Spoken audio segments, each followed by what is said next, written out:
지금 다윗 집안에 불편한 일이 1년, 2년, 3년, 4년, 5년째 계속되고 있습니다. 마음은 그렇게 안 하고 싶은데 말이 안 나옵니다.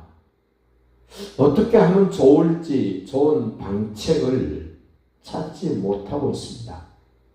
그 모습을 지켜보고 있던 군대 장관 요압이 한 여인을 불러서 내가 다윗 왕의 마음이 이렇게 느껴지는데 그 왕의 마음을 다시 한번 확인해 보기 위하여 지혜로운 당신이 필요하니까 내가 시키는 대로 좀 해줄 수 있느냐, 이렇게 한 지혜로운 여인에게 부탁을 합니다. 그 여인이 마치 자기가 그런 형편에 있는 것처럼 다윗의 형편과 비슷한 상황을 이야기를 해줍니다. 그래서 다윗의 지지를 얻어내고 그 지지를 얻고 난 다음에 다윗 왕 당신도 지금 하나님의 은혜 입은 자답게 하지 못하고 있습니다. 그렇게 이야기가 전개되어지고 있습니다. 내 형편을 바꾸려면 내 혼자서 바꾸는 것 쉽지 않습니다. 누군가의 도움이 필요합니다. 누군가의 말이 필요합니다. 누군가의 지혜가 필요합니다. 오늘 여러분과 제가 처해 있는 환경 만만하지 않습니다. 힘들고 어렵습니다.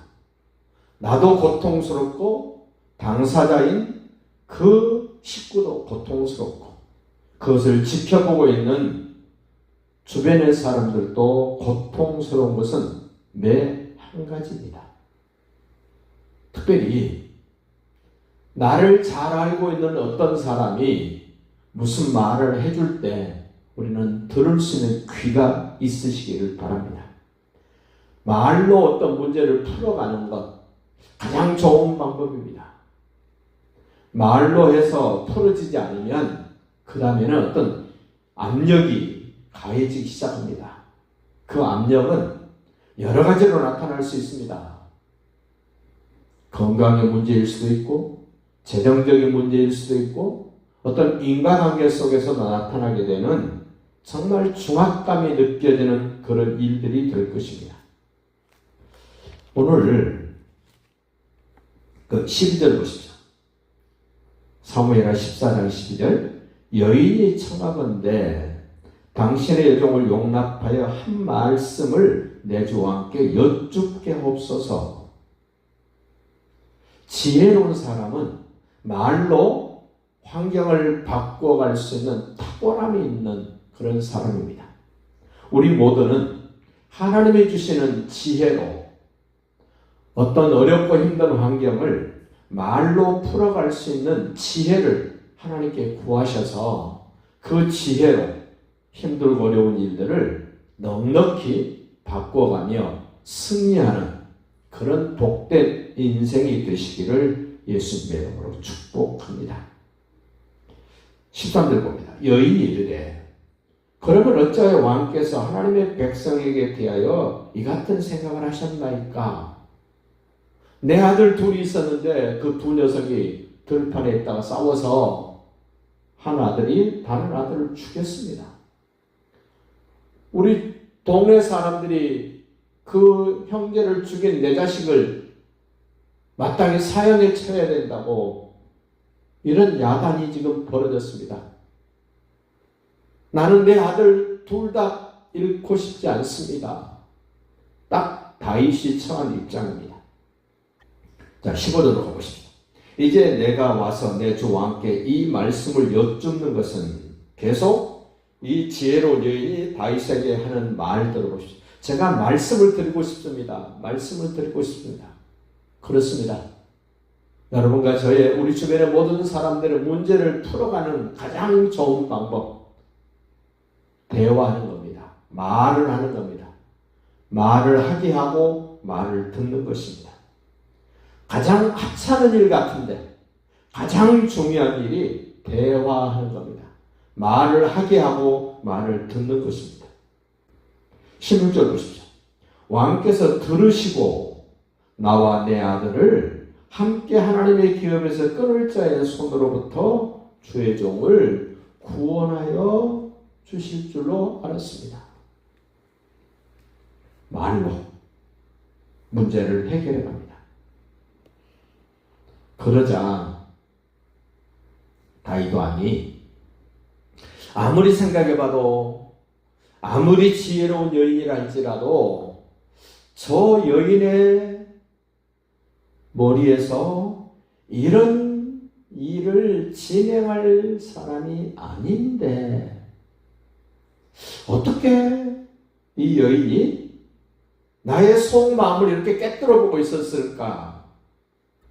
놀라는 것 같아요. 그 18절 보십시오. 왕이 그 여인에게 대답하여 이르되 바라노니 내가 내게 묻는 것을 내게 숨기지 말라. 이 왕도 그 여인의 말을 듣고 싶어하고 이 여인이 하는 말을 다윗도 듣고 싶어해서 두 사람의 심각한 문제를 어떻게 바꾸는가, 힘들고 어려운 환경을 어떻게 풀어가는가. 여인이 이르되 내 주 왕은 말씀하옵소서.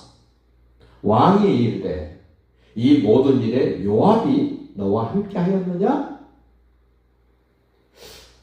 틀림없이 이 묘책은 저 여인이 생각해낸 것이 아니고 그래도 내 편에 있고 나를 위하고 목숨을 내걸고 싸우는 저 요압이 아마 이런 계략을 만들어내지 않았을까라는 다윗의 다윗의 느낌, 그것을 여인에게 물어봅니다.